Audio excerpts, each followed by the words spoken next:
นาเกโสโกโสภะคะวะสุสันตานาเกโสโกโสภะคะวะเสียเดตาเกโสโกโสภะคะวะสันนาเกโสโกโสภะคะวะอาลัวลิตาเกโสโกโสภะคะวะสุโตตาเกโสโกโสภะคะวะเกตุมาลาวะลาตาวิจิโตโกโสภะคะวะเอวังอาสิตายาโนภายัญสนาปฏิมันเทตารุปารายโย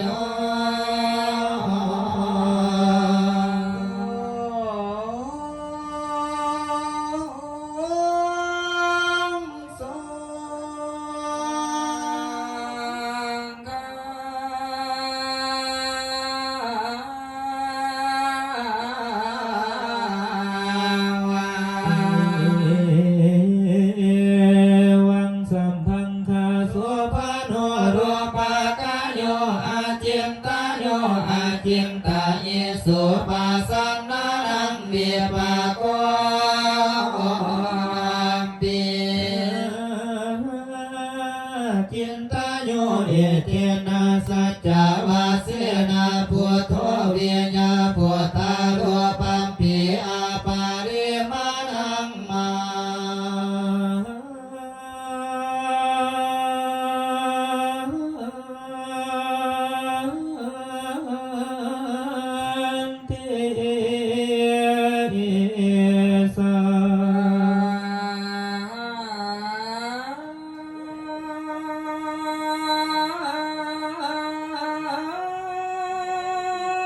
โลภะ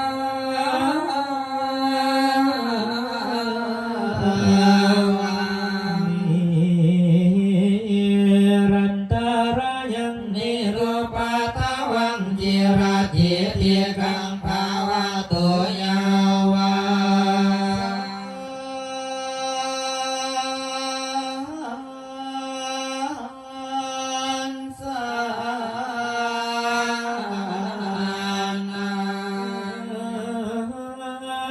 ตัวปิราสะพันธานิอาวุธานิอานิกาตาเสสาวันตานิเจตตุอาโนภาวะปา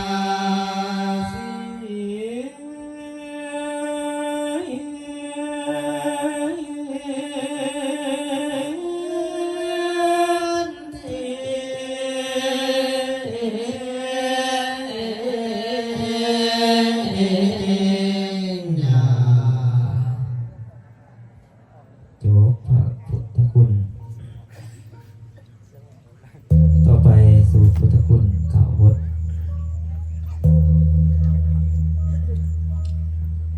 อิติปิโส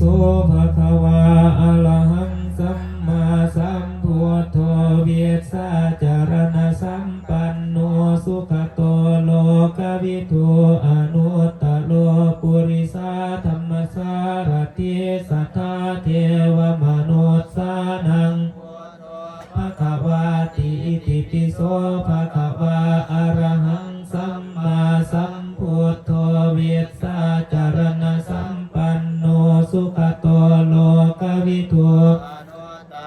ปุริสาธรรมสารทิสัทธาเทวมนุสสานังพุทโธภะคะวะติอิติปิโสภะคะวะอะระหังสัมมาสัมพุทโธเวสสาจารณสัมปันโนสุขโตโลกวิทูอนุตตโลปุริสาธรรมสารทิสัทธาเทวมนุสสานังพุทโธภะคะวะติอิติปิโสภะคะวะอะระหังสัมมาสัมพุทโธเวสสาจารณสัมปันโนสุขโตโลกวิทูอนุตตโลปุริสาธรรมสารทิสัทธาเทวมนุสสานังพุทโธภะคะวะติอิติปิโสภะคะวะอะระหังสัมมาสัมพุทโธเวสสาจารณสัมปันโนสุขโตโลกวิทู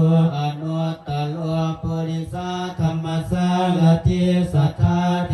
วมนุสสานังพุทโธภะคะวะติอิติปิโสภะ คะวาอะระหังสัมมาสัมพุทโธเวียสาจารณสัมปันโนสุขโตโลกวิทูอนุตตโลปุริสาธรรมสารติสัทธาเทวมนุษย์สานังพุทโธภควาติอิติปิโสภควาอะระหังสัมมาสัมพุทโธเวียสาจารณสัมปันโนสุขโตโลกวิทูอนุตตโลปุริสาธรรมสารติสัทธาเทวมนุษย์สานังพุทโธภควาติอิติปิโสภควาอะระหังสัมมาสัมพุทโธเวียสาจารณสัมปันโนสุขโตโลกวิทูอนุตตโลปุริสาธรรมสารติสัทธาเทวมนุษย์สานังพุทโธภควาติอิติปิโสภควาอะระหังสัมมาสัมพุทโธเวียสาจารณสัมปันโนสุขโตโลกวิทูอนุตตโลปุริสาธรรมสารติสัทธาเทวมนุษย์สานังพุทโธภควาตินั่นก็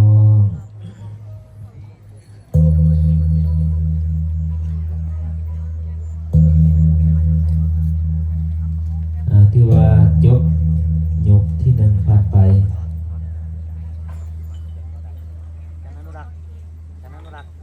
ต่อไปการนิมนต์พระเดชพระคุณพระแม่ครูอาจารย์ในพักผ่อนตามอัธยาศัยในยกที่หนึ่งและเจริญพรจะฝากเจ้าท่าในขาวพวกเขาทั้งหลายในพักผ่อนตามอัธยาศัยต่อยอดบุญยอดกุศลไปจนหอดเวลา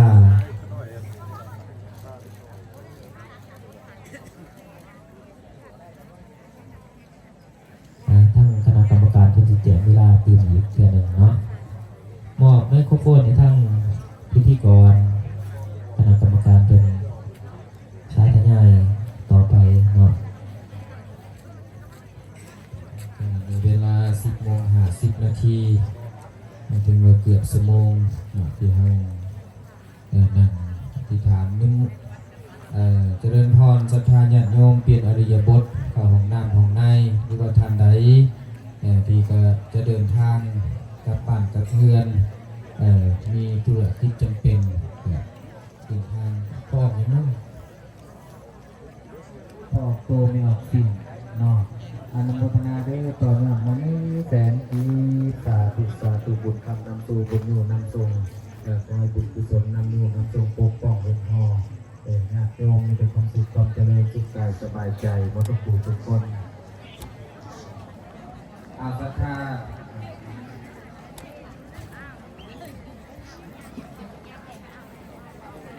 โดยฮัลโหล1 2 3 4เอาใจเย็นๆลูกอย่าใจเย็นๆมีสติลูกเวลามาเอามีเบิดลูกหลานถวายปัจจัยก่อนลูกหลานคำแทงญาติโยมศรัทธาจับขันขึ้นตั้งใจเด้อไม่ออกดินดาเด้อมื้อนี้เป็นมื้อตันวันดีมื้อนี้เป็นมื้อประกอบวันงามมื้อนี้เป็นมื้อเศรษฐีไม่ออกดินดาตั้งอกตั้งใจน้อมถวายปัจจุปัจจัยเด้อบ่าวกำลังเด้อนะโมตัสสะภะคะวะโตอะระหะโตสัมมาสัมพุทธัสสะสุทินนังวัตเมธานังทานังมีปาริสุทธังอาสาวะขยาวหังนิพพานังปรมังสุขังนิพพานาปัจจโยโหตุข้าน้อยข้าพระเจ้าไม่ออกกินดานอนล่าขอน้อมถวายปัจจัยสามสา130,000 บาท130,000 บาทเนาะตั้งใจหน่อยตาถูข้าน้อยไปใส่มาอันนี้ไปแนวพระสงฆ์ที่วัดมหาสุ ขอให้ข้าพเจ้าให้ข้าน้อยทางมี